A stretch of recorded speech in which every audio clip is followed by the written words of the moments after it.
Hello and welcome. Thank you for joining us for this exciting extended presentation by Holly Harden, Mark Bassnight, and Ron Crane entitled Transitioning from Offline to Online. This part A is going to focus on virtual training best practices. And Holly Harden is the Manager in Strategic Communications Program at Summit ET. She manages, develops, and delivers all hazard and radiological nuclear focused public affairs, risk and crisis communication, and provides emergency management exercise, training, and drill support. She also manages strategic communications, research analysis, in addition to developing publications related to the enhancement of all hazard advanced communication systems for public safety and health. Mark Bassnight currently serves as the Vice President of Communications and Marketing for Summit Exercises and Training, which is Summit ET, and he's responsible for developing and implementing the long-term communication and marketing vision for Summit ET. Prior to joining Summit ET, Mark served as the Senior Emergency Management Communication Analyst at Argonne National Laboratory. He co-established the Public Sciences Affairs and Technology Fusion Cell, as well as the National Public Affairs Academy. He's a former spokesman and public information officer for the Charlotte, North Carolina Fire Department and the Charlotte Mecklenburg Emergency Management Office. Mark has been a keynote speaker, trainer, and panelist for numerous national and international conferences. And they're joined by their colleague, Ron Crane, will be in this part B. So it's my pleasure to welcome Holly, Mark, and Ron. Welcome to the stage. Hi, everyone, and thank you for joining us for this session on transitioning from offline to online, conducting virtual training.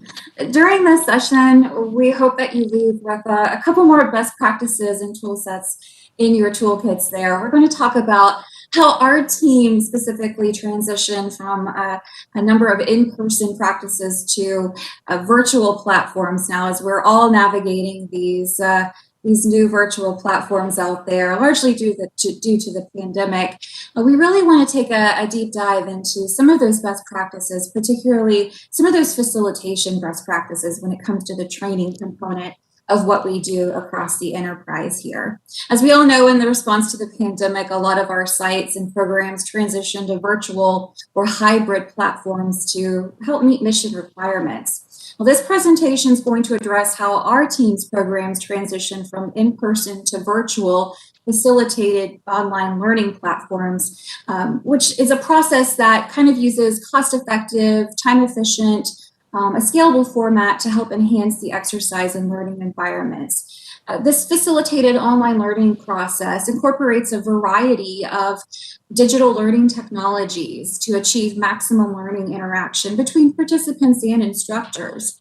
Incorporating blended learning methods and technology really helps move face-to-face instruction to online instruction in a more engaging way, particularly when it comes to working with adult learners. As we all know, adult learners are unique in their own right as well. This is a part one of part two of a virtual series here. This part two section will address specifically drills and exercises with some more training best practices interwoven into that. But the goal here is to help you leave with some challenges that we addressed, and those solutions specifically that we found from transitioning to virtual environments. We're also going to talk about some of the different platforms that we assess, those that we've used that have been successful and those that we found were a little less successful for us. Also, we're going to talk about those overall facilitated online learning best practices and talk about strategies for reducing virtual training fatigue. So with that said, why don't we jump right in? This is your first opportunity to engage. We want you to participate. We're not just going to talk. Even though this is a recorded session, we're on chat with you. So listen, we want to know, what do you like about virtual training? All right. Let us know in the chat. What do you like about virtual training? We've been thrust into this virtual world almost unwillingly. But now that we've been there and we've experienced this for a little over a year now, let us know in the chat, what exactly do you like about virtual training? And certainly, Holly, this is we're probably going to get a mixed bag here, some ins and their outs. But thank you so much for engaging and letting us know. Okay, all right. Thank you. Thank you. Come on, everybody. We want to hear from everybody. What do you like about virtual training? Let us know in the chat. Good. Thank you. Thank you. Thank you so much. And then, and second question, what do you dislike about virtual training? What don't you like about virtual training? Again, let us know in the chat. We're really interested in your feedback, your engagement, your participation with us here. Will really help to enhance this short time that we have together on our virtual workshop training we have together. So, what don't you like about virtual training together? What don't you like about it? All right, thank you. Thank you so much. So I want to give you a little background on us and how we were thrust into this virtual training world. We were doing in-person training with rad nuke exercises with a particular client. And that you could see what the learning outcomes were here, identify and address communication complexities, et cetera, et cetera. And so this presented a little bit of challenge to us. We had the content, and it was highly participatory. We had a lot of exercises, a lot of hands-on training. So the challenge now was, how are we going to translate? How are we going to convert that and make this palatable in a virtual space? And so, although it presented some challenges, it really it wasn't that difficult. So Holly's going to talk a little bit about how we did that and some of the lessons learned. But before we get to that, Holly, talk a little bit about the transition from in-person to virtual training. Right. As you said, Mark, largely in response to public health safety precautions during COVID, a lot of us were on travel stop orders, right?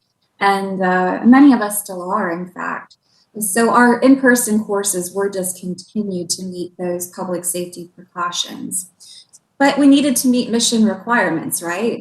We work in very important mission areas, and that work has to continue. It must continue. So we were forced sort of to transition into these virtual spaces, as Mark said.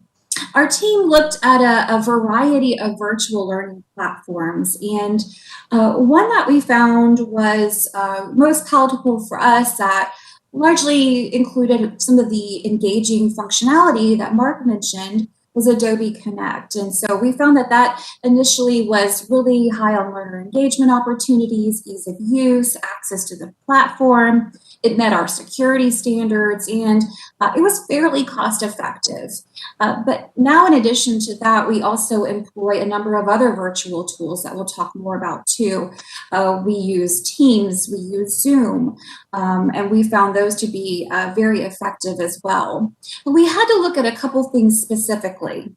Specifically, we had to consider whether external users can be authorized to access that virtual platform. As many of us know, we are working behind firewalls. We have a lot of security concerns in cyber areas that we need to make sure that we're meeting those policies. We also had to look at potential bandwidth issues. A lot of our sites are in very remote areas. So how do we ensure that people have connectivity? Can we use video, or will that have a loss of fidelity in that connectivity aspect? Are there any impacts to the virtual private network, VPNs, or other applications that might limit bandwidth or even block certain platforms? We had to look at at browser application versions and if those have any loss of functionality. So for example, one thing we found with Zoom in particular is that Zoom has a really great built-in polling application, but that's only accessible via Zoom if you have it downloaded to your device. Folks who wanted to access Zoom via the browser were unable to participate in that built-in polling application. So that was one of our lessons learned in particular with that platform. We also had to look at whether the selected platform could host discussions at the appropriate security level. We have to consider official use only and controlled unclassified information. Are those applications compliant? Do they have encryption available? We also had to look at the platform's recording capabilities and use authorization. That was another aspect that we had to consider and walk through. And of course, that varies greatly depending on your specific site, your cyber and security needs, and of course, what the goal of that training is as well. We also had to look at the really big thing here, the interactive features. The interactive features are huge, as we all know, when it comes to these virtual environments. It's very easy to lose attention spans as our attention spans continue to decrease in general here. So we had to look at those interactive elements such as screen sharing, video, chat. Do we have the option to share reactions, the little thumbs up, the thumbs down, the little happy faces, that sort of thing. And we also had to look at whether the platform had built-in access and functional needs features, and if any third-party, connections needed to be required for those. We also looked at the different ways the platform offers users the ability to connect via the audio, whether it's through the computer, phone, tablet, and also whether the platform has built-in translation, for different languages. We've actually used Zoom quite successfully in a number of international training engagements now. Zoom offers a great seamless translation process. We typically use concurrent translation for our international engagements, and those are quite successful with Zoom. So after we kind of went through all of those requirements and assessed those, we had to focus on transitioning that in-person training to that virtual learning environment to ensure learning retention remained high and to ensure learners felt engaged. We wanted to create a flexible training program that covered the range of expertise provided by our team that could be easily applied in a variety of settings and different engagement durations and to different audiences as well. So we decided to transition to a kind of a modular training concept. So we took these one-day or multi-day trainings that were typically delivered in person, and we compressed them into a modular training system or a package, if you will. And we focused on 2-hour modules. We found that that really hits the mark as far as attention spans go when you're engaging via those virtual means.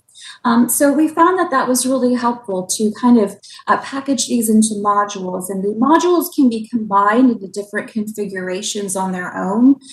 They can be combined with other platforms or programs such as exercises and drills, but we found that that was really helpful to provide training in that modular package kind of concept.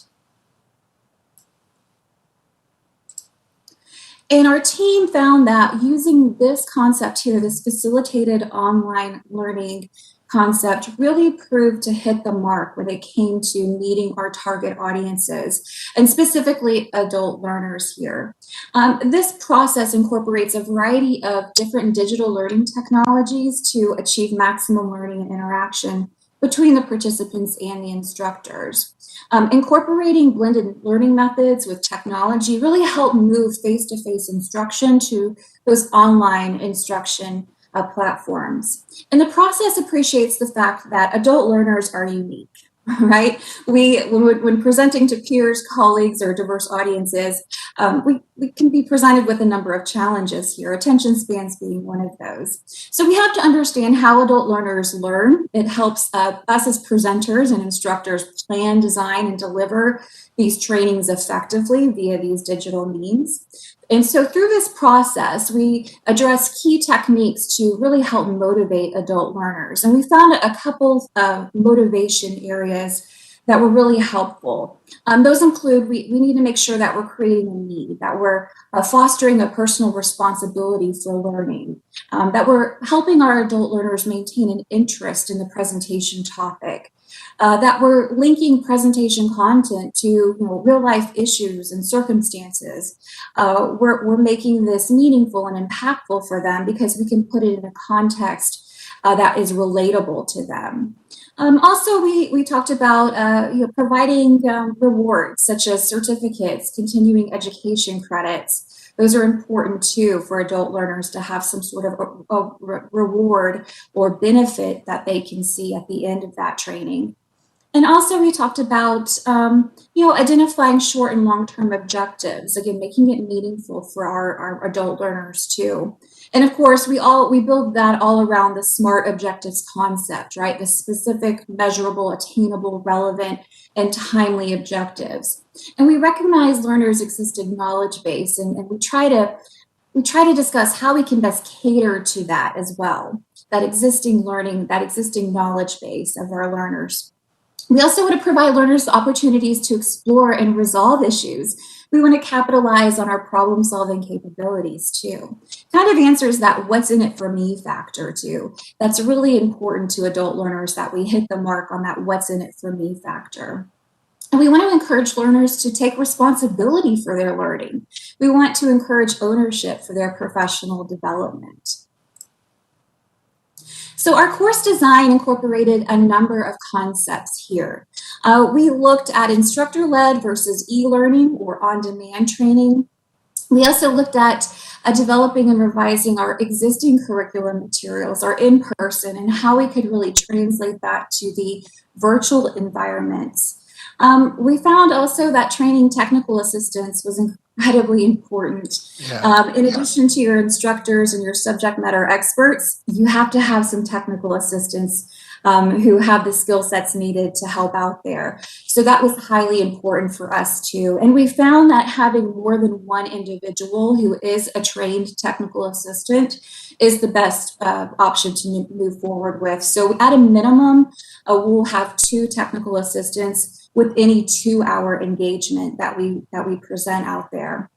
Also, we looked at defining the learning objectives by revising these for virtual trainings. Obviously, objectives that contain the word demonstrate, we had to revise those. It's a little bit more difficult to do that in virtual environments, although we have found ways using some of these interactive platforms to build in games and quizzes and that sort of thing. So that's really helped with some of those demonstrated learning objectives. And then the other learning curve that we found was we need to hold technical sessions prior to the delivery. This was a big one. Holding technical sessions before you deliver a training are well worth the investment, and it can be a very minimal time investment. What we found is we'll block out a 30-minute to an hour time frame on the calendar. We'll allow participants to come in and access the training platform at their leisure within that time frame. It takes no more than 5 minutes for them to test their connectivity, test their audio, ensure that they can see the slides displayed. But we highly, highly encourage folks to hold those tech sessions as well prior to any engagement. Yes, so the in-person training transitioned to 5 modules that Holly talked about, 2 hours in duration. We felt like this was a sweet spot, not going much over 2 hours. This was kind of a sweet spot that we thought worked really well. And the virtual training materials, they drew upon existing in-person training content to minimize the development of the material. So we already had a lot of this material But we also knew that there was going to be a need for some new material in some in other different areas. Each module had both lecture and hands-on, highly participatory, interactive materials. And to date, we've delivered over 50 training modules to over 1,500 participants. We're also in the process of developing 6 more virtual modules, social media for strategic communications, best practices for integrating digital and social media into drills and exercises, advanced social media for strategic communications, sorting out the alphas, betas, and gammas of radiation communication, when minutes matter, public alerts and warning, and then what's the risk to the responder. So we're really, really excited about developing these new virtual trainings and what the future holds. So let's talk about what we've learned, some best practices for virtual training. Number one, you really want to be selective um, in choosing the virtual delivery platform, right? Uh, Connectivity is critical, and the user experience is key. When you use a virtual platform that allows for interactivity like Adobe Connect or Zoom for Government or Microsoft Teams or even WebEx Training Center. When you use those tools appropriately, the virtual classroom experience can be as interactive as a typical classroom experience. What we've found, we've had great success there. So you really want to try to include some type of interactive element every 3 to 5 minutes. Use whiteboard annotations, chat, um, agree and disagree, use polling, use your emojis, right? Having a balanced mix of these features sprinkled throughout the session will really help to keep learners engaged. We even take notes and see who our participants are, who's engaging and who's not. And at times we're literally will call on different participants and say, hey, we haven't heard from John, or we haven't heard from Jane. We'd love to hear from you. What do you think about that? So we use breakout groups also to send learners into small groups, as you would in a face-to-face classroom. For example, separate learners into virtual breakout groups and then ask them to discuss key findings on different topics. Instead of asking learners to use flip charts, we add whiteboards to virtual breakout rooms so that the learners can draw, they can type, they can annotate their thoughts. And at the end, we bring everybody together and share the whiteboard as part of the large group debrief. So, considering audience attention spans in the virtual space environment and space, we found that the modular training concept really works well. Offering training in these 2-hour modules has been received well by participants. We have a backup classroom developed in case we experience technical difficulties, which we have in the training delivery platform. For example, if we're using Dolby Connect and it fails, we have a mirror or a backup of that virtual classroom set up in another platform, i.e. Microsoft Teams. So planning for technology when technology fails, consider the attention span when delivering a training, a virtual training. Use a mixture of facilitator styles. And that's another thing that I didn't mention here. It's good to have, when possible, right, Holly? If you can have more than one instructor, especially in this virtual space, it's really good because it kind of breaks up the monotony, the change of pace, especially if you have two that have different styles, communication styles, tones, and pace. It really adds um, some ambiance to that particular session. So um, that's what we found. With that said, how don't you talk a little bit more about this virtual space? Yeah, so just to kind of give you all a snapshot, a visual of what some of these different spaces look like that we've used before. This is a quick snapshot from Adobe Connect's virtual classroom. This is the platform we started out using firstly when we were sort of in that transition process into virtual spaces from in-person. We found that this platform includes a lot of engaging opportunities for participants, a lot of streamlined interaction, including polling, question and answer, video, chat, and other plugins that Adobe offers. Now, of course, this does have a fee associated with it. It's not too terribly costly, but it does have a little bit more of a learning curve from the technical component. So those folks in your cadre who are very tech savvy may pick up on the back end of this very quickly, but it does take some time to run an Adobe virtual classroom. It's a little bit more of a heavy lift on the back end for technical folks and instructors to get the hang of it, rather than some of the other tools that we've used like Teams or Zoom. Now here's a quick snapshot of a Teams classroom that we've used before. As you can tell, it's pretty straightforward. Most of you are very familiar with Microsoft Teams. In fact, I think it'd be safe to say it's probably the preferred platform a lot of our sites have been using in these virtual times. Now, the interactiveness rather is a little bit more limited than the Adobe Virtual Classroom, but it still offers that ability to screen share, to hold the chat, to share reactions. It does offer the ability to break folks out into different breakout groups and come back together in the main session. So we do find that this is a helpful tool. The one other area of Teams that we found in addition to Zoom is we also use another plugin called Slido for our interactive polling in these two particular platforms.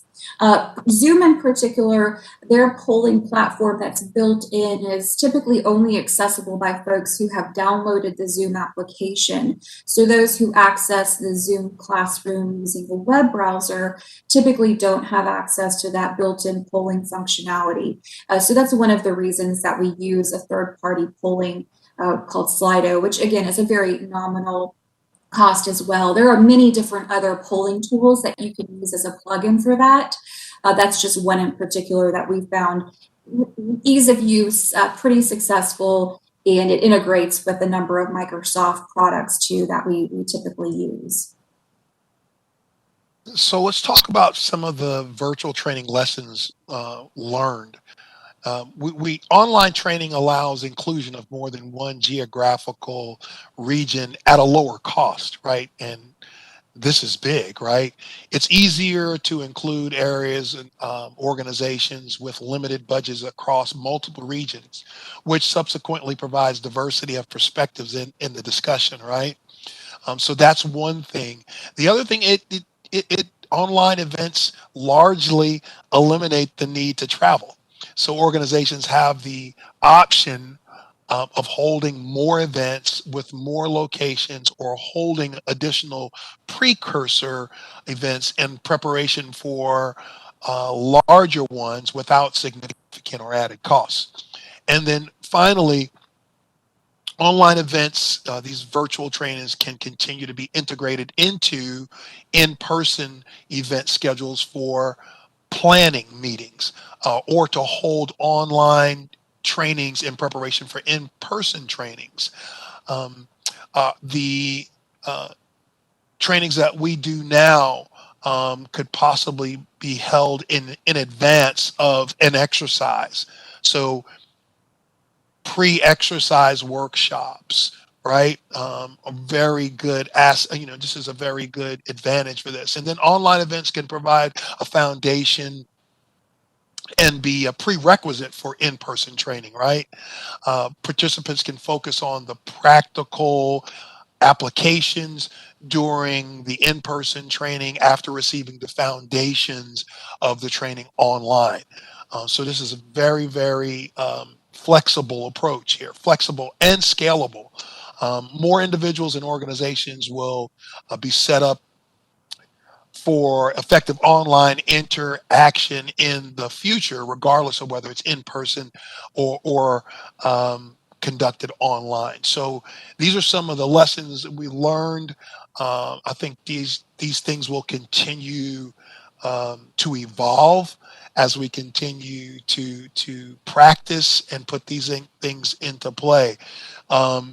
So what's next? What's on the horizon? Holly?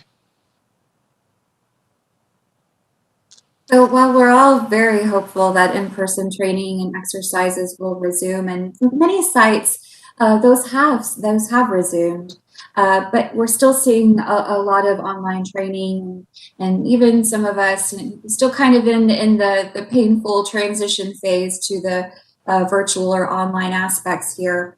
We're going to continue to enhance this service and this type of support across our cadre there. It's a great way, as Mark said, to augment and supplement professional development opportunities to help improve plans, policies, and procedures, and keep our workforce trained up as best we can during some of these difficult times. When it comes to planning events, particularly in person, overseas, or in different geographical areas too. So we find that this is going to continue on, and in fact, it will probably just grow even more. So we do hope that some of these best practices and lessons learned prove to be helpful in adding them to some of your tool sets that you have out there. Now, in part 2 of this workshop series, our colleague Ron Crane is going to present on virtual drills and exercises best practices as exemplified in how our team transitioned 2 separate DOE and NNSA programs from in-person to virtual events. So we hope that you can hang on to listen to Ron Crane's presentation. He has an excellent facilitation style, to Mark's point about one of those best practices. We're switching it up on you. So we do hope that you have time to participate in that one. We will be providing links to resources in the live Q&A session. So do hang on for that. We'll be dropping a couple of those in that Q&A session. We'll make sure too that those are available on the SharePoint site as well. As always, Mark and I are here as resources for you all. If you need anything, please let us know. Here we are trying to practice what we preach and integrating some technology into our virtual training here. You're welcome to open up your smartphone or tablet and take a snapshot of those QR codes, and you can have our digital business cards downloaded directly to your device there. Mark, any closing thoughts from your end? Yeah, it's a really exciting time, and great opportunities to exercise and learn virtually, either online or a hybrid of online and in person. And this next session with our colleague Ron Crane, you don't want to miss that. So stick around and make sure that you engage with Ron and listen to Ron in this next section. Holly and Mark, thank you so much for that exceptional presentation. We are very grateful. We do have a question that came in from Courtney Haggard. She asks, do you have any suggestions for how to provide training on how to use physical resources or references, such as how to navigate emergency action levels?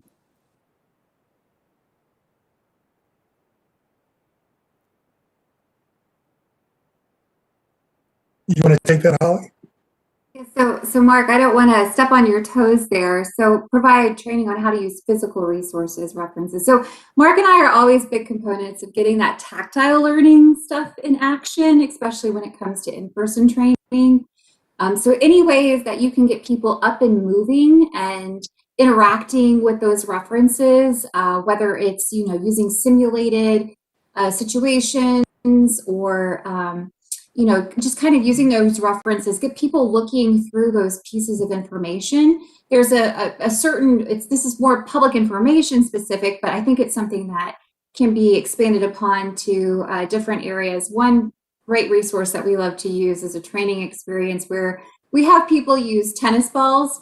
We actually start throwing tennis balls at people to get them really thinking about different information sources that would be coming into the Joint Information System and Joint Information Center. So any way that you can get people up and moving, that experiential kind of tactile aspect of the learning piece really, I think, enhances the learning process. And again, helps add different modalities to how people prefer to learn, especially adult learners. And again, adult learners, we're very unique. And so we need to make sure that we're tending to those preferences that we need. Good point. Yeah, I don't know if, if I were to add on to that, I think I understand the question, but there's a lot that you can do. These platforms provide a lot of options for us to actually do things.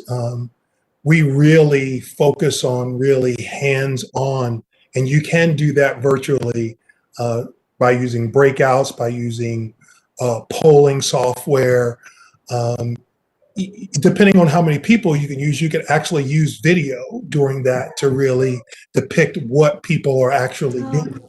And actually, that makes that virtual classroom a lot more personal, if that makes sense. that is great.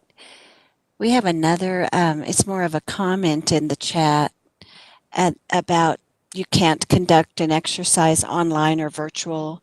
We've conducted DOE Order 101 C or D as approved tabletop exercises, and they were rejected and not recognized by some assessment organizations. I don't know if you have any comment for Kenton on that, or if, yeah.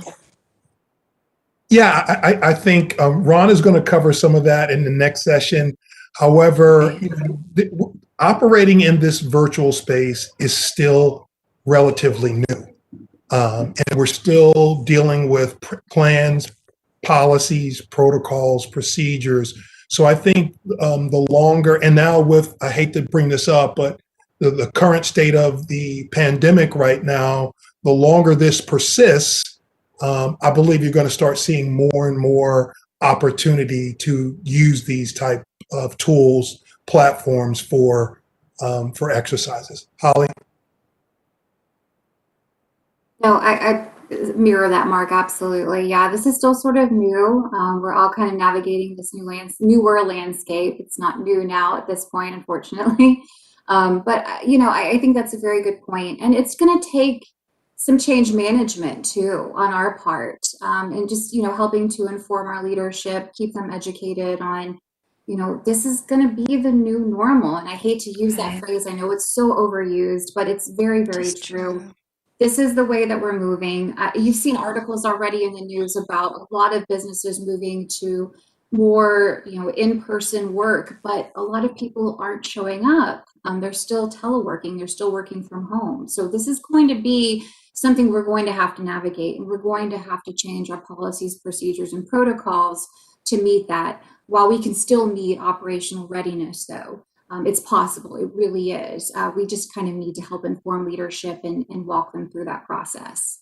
And one last thing I would add to that would be to consider a hybrid of both in-person and online virtual. That's worked very well. We've had some experience with that, and we're actually moving into that space where we're suggesting that you have a limited number of people in person, but you also have participants virtually also. So I think that's a viable option as well.